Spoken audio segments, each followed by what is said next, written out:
There's been a large gap of patients that has developed over the last several years as cosmetic surgery or aesthetic surgery is becoming increasingly accepted in both males and females. And this is typically the group in the age 35 to 55. And there are some options as patients are developing lax skin that's not able to be repositioned with filler without it looking unusual. And I think that's, you can see on some social media sites people that have what they call a pillow face, where they've been overfilled. So we want to avoid that. And that is where we could use a device such as the Face Tight that involves radio frequency for tightening the skin. This probe is underneath the skin, this is external to the skin, and the radio frequency is occurring between the two to tighten the skin.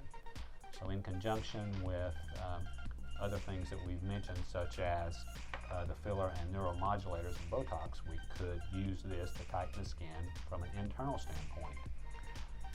Then I have a device called the Fractora. You can see multiple small needles here and a rim of a metal. Radio frequency travels between the two. This is within the dermis typically, and so it can tighten the skin on a more superficial level and help with a fine wrinkling. So there are lots of options for patients to achieve facial rejuvenation in this gap group where actual surgical excision is not necessary.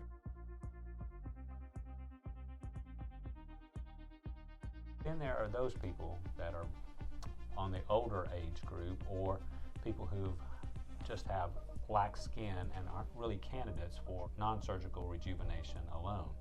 In these individuals, the classic facelift or brow lift, upper and lower eye lift, or neck lift are the best options for rejuvenating the patient.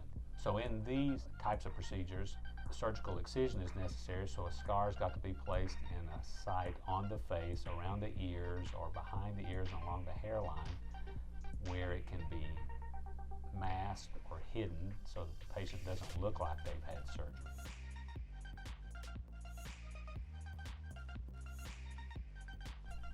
So a surgical facelift does have some risk associated with it. There is the potential risk of neurologic injury that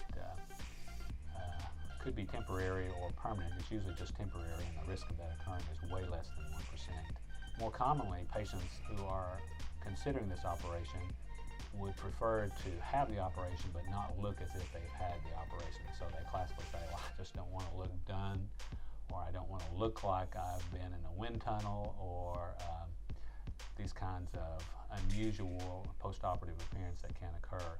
Also, they're concerned about their hairline. If it's a woman in particular, they're concerned about the hairline being mispositioned. And so that's one of the things I really try to focus on, is to make sure that the patient doesn't look abnormal or bizarre and really looks more natural.